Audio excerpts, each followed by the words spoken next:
This is Roots. And sometimes you don't have to travel anywhere to become an observer. Sometimes you just need a window. Growing up, our house was on a corner, a busy corner, where people passed by on their way to the station and back home again. The kitchen was the heart of our home. It was where we naturally found ourselves as we got ready for the day, making breakfast, getting ready for school and work, and doing all those ordinary things that happen in a family kitchen. And from there, we had a front row seat of the world outside. We watched people coming and going, and long before we became familiar with their routines, at a certain time of day, a particular person would pass by. We knew the rhythms, and between the whistles of passing trains, we could almost tell the time without needing to look at a watch. The evening return brought its own color. There was Uncle D, newspaper tucked under his arm, sometimes already reading the headlines as he walked past. And then the lady who fascinated us, because her hair color was never quite the same. Every time we saw her, she had a different color: orange, purple, red, blue. These were such ordinary things, but they became part of the landscape of our childhood. People we didn't necessarily know well, but whose routines became familiar simply because we saw them often. And then Chantal and I, we were the welcoming committee at the gate. Hello, hello, hello, hi. One person after the other as they made their way home. We knew the neighborhood by its rhythms, by its faces, by its sounds, and by the people who passed our window every day. One evening we watched the Marais family from our kitchen window, watching them pack up their family and move to Joburg. We watched friends coming and going, people leaving and returning, life unfolding around us.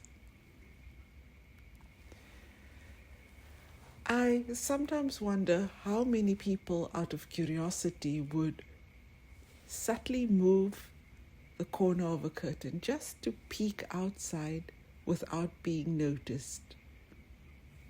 Enough to see without anyone catching sight of you. And then there was Dad. He'd simply lift the curtain, appear in the window, and look. No subtlety whatsoever. Who can stop me from looking? It's my house. A couple of times I would look out now at just the right moment and catch sight of a harrier hawk perched on a lamppost, and I would be in awe of its magnificent presence. Eagles have always been some of my favorite subjects. The problem, though, that most of the time I'm driving when I see them. So I can't exactly stop in the middle of the road, grab my camera, and capture the moment. I have to be content simply to spot them, a lone eagle overhead. And somehow I find comfort in seeing it. Fast forward, and Chantal recently came home after 20 years away. And I found it fascinating hearing her observance of the neighborhood. She noticed things I had perhaps stopped noticing. People walking their dogs, young people moving in groups, people pushing shopping trolleys, collecting recyclables. And she said, "My goodness, this place is busy. We don't see this in New Zealand." From her perspective, not much has changed. But then she started interacting with childhood friends. Some asked her why she was walking. Others warned her about safety, telling her to be careful. But Chantal continued on her merry way because one cannot look for danger around every corner. And it got me thinking, how many different ways can we see the same place? We can grow up in the same house, walk the same streets, know the same people, and still experience different worlds.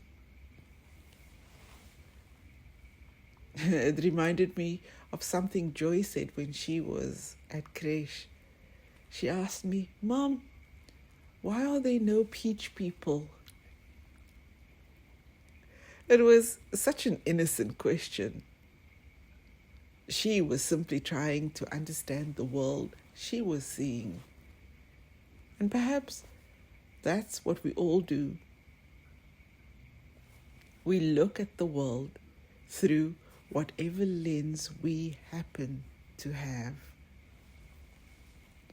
Our childhood, our experiences, the places we've lived, the people we've met, the things we've been taught. Chantal sees home through the lens of someone who has lived in New Zealand for 20 years. I see it through the lens of someone who stayed and kept watching. And Dad simply lifted the curtain. Perhaps curiosity is really about that. Not necessarily traveling somewhere new, but looking again at somewhere you thought you already knew. Seeing something you had overlooked. Noticing the ordinary and suddenly finding a story in it. A kitchen window, a busy corner, people going to the station and coming home again, a family moving away, friends coming and going,